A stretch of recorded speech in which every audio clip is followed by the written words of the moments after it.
Herkese merhabalar. Bugün sizlere Van Gogh'un Ay Çiçekleri tablosunu yapacağım. Hadi başlayalım.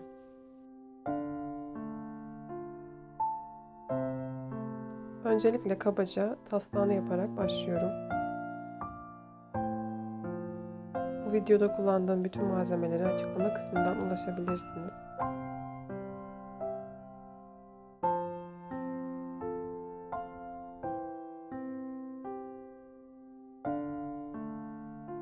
Mavi, yeşil ve beyaz karışımıyla bir turkuaz renk elde ediyorum ve arka planı bu renkle boyamaya başlıyorum.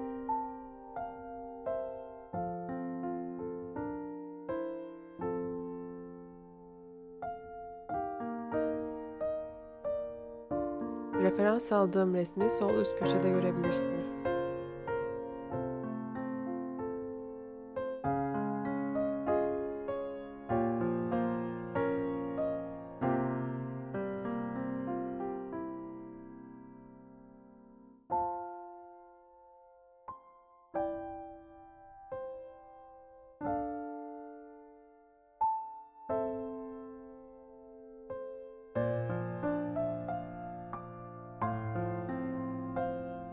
Van Gogh'un dünya çapında en popüler eseri olan Ay Çiçekleri, aslında birbirinin kopyası ve birbirinden farklı 11 resmin oluşturduğu iki seri eserin genel adıdır. İlk seri Ay Çiçekleri, Van Gogh'un Paris'te 1887 yılında yapılmış olan 4 adet resminden oluşur. Bu resimlerde olgunlaşmış kesik ay çiçeklerinin bir yüzey üzerine resmedildiği görülür. İkinci seri olan Vazo'daki Ay Çiçekleri serisi, farklı resimler ve kopyalarından oluşan 7 adet eserdir. Daha çok sarı rengin ağırlıkla kullanıldığı bu ikinci seri, dünya çapında meşhur olmuş olanlarıdır. Biraz kahverengi, kırmızı ve sarının karışımıyla oluşturduğum renk ile masayı boyuyorum.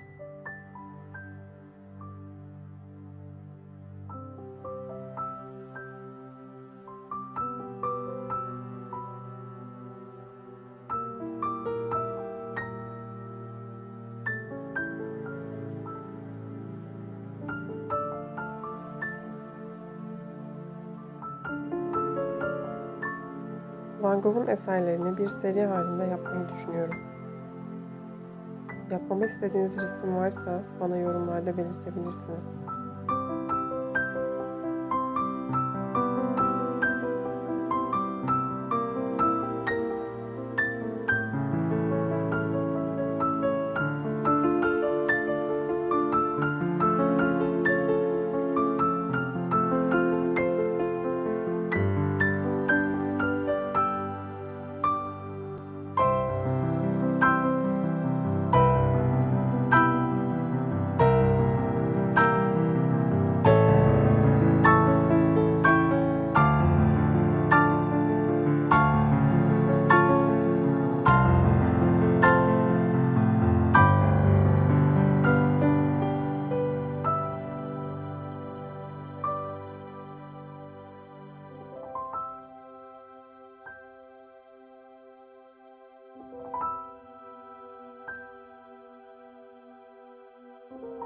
Kırmızı boya alarak ay çiçeklerinin çekirdeklerini oluşturuyorum.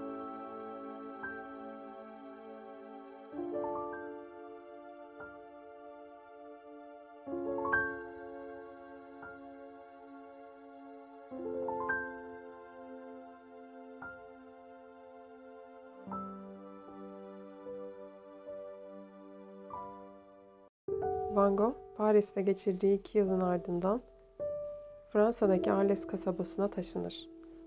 Ünlü sarı evi kiralayarak birlikte çalışmayı düşündüğü, hayranı olduğu ressam arkadaşı Paul Gauguin'in Arles'e davet eder. Paris'te bir galeriyi yöneten kardeşi Theo, hem kendisinin hem Paul'un yapıtlarının satışını üstlenir. Arles'teyken kardeşi Theo'ya ay çiçeklerine ilişkin şöyle bir mektup yazar. Çok sıkı çalışıyorum. Bir Marsilyalı'nın balık çorbası içerken gösterdiği hevesle resim yapıyorum. Çok büyük ay çiçeklerinin yağlı boya resmini yaptığımı öğrendiğinde bu hevesime şaşmazsın herhalde. Üstünde çalıştığım 3 tuval var diyerek yaptığı tuvalleri sayar ve devam eder. Bu konuyu bu kadarla bırakmayacağım herhalde. Artık Paolo ile birlikte kendi atölyemizde oturmayı kuruyorum. Stüdyo için dekorasyon hazırlamak istiyorum. Hep kocaman kocaman ay çiçekleriyle. Hani senin dükkanın bitişiğindeki lokantada çok güzel süs çiçekleri vardı ya. Orada pencerenin içinde duran ay çiçeği hep aklımda. Bu fikri gerçekleştirirsem 11 ayrı tablo olacak. Hepsi birden sarı ve mavi üstüne bir senfoni oluşturacaklar. Her sabah şafakla birlikte bunun üstünde çalışmaya başlıyorum. Çünkü çiçekler çok çabuk soluyor ve her tabloyu bir oturuşta bitirmek gerek.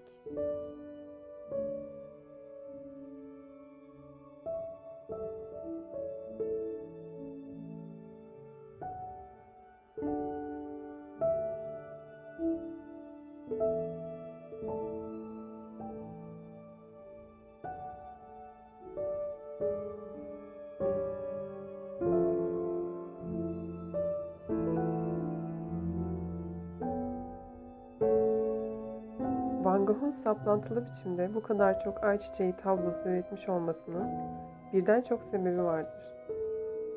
Van Gogh'un amacı öncelikle Paul'un beğenisine hitap etmek iken bir yandan da ay çiçeklerini kendi sembolü haline getirmiş ve Monet'in nilüferleri sahiplendiği gibi sahiplenmek istemesidir. Sarı rengi mutlulukla özdeşleştiren Van Gogh, gitgellerle dolu ruh halinin iyiye giden dönemlerinde ağırlıklı olarak sarı rengi kullandığı eserler üretmiştir. Dolayısıyla sarı renkli ay çiçekleri de ona mutluluğu ve belki de Hollanda edebiyatındaki adanmışlığı ve sadakati ifade etmiştir.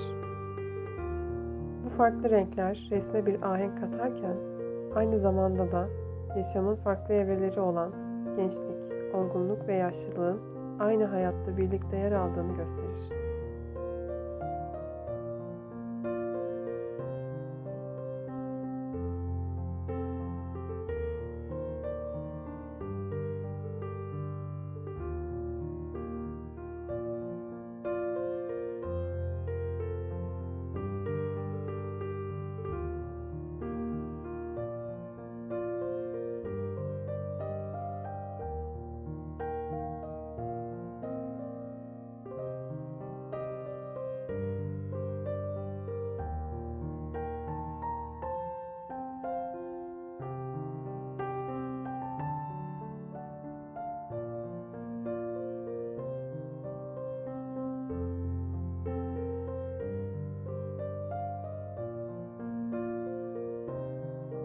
Palette kalan diğer boyalar ile zeminde kesik kesik çizgiler oluşturuyorum.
ay çiçeklerini tam bir keskinlikle tuvale aktaran Van Gogh, kalınca sürdüğü renkler, dışarı fışkıran yaprakların karmaşıklığı ve arka planının aydınlığıyla ay çiçeklerini vazodaki diğer çiçeklerden farklı bir dünyaya taşıyordu. Vazodaki ay çiçekleri, ressamın düş gücü yansımasının çok iyi bir örneğiydi.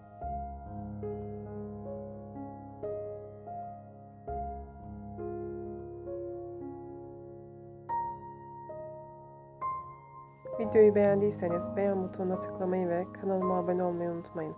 Bir sonraki videoda görüşmek üzere. Hoşça kalın.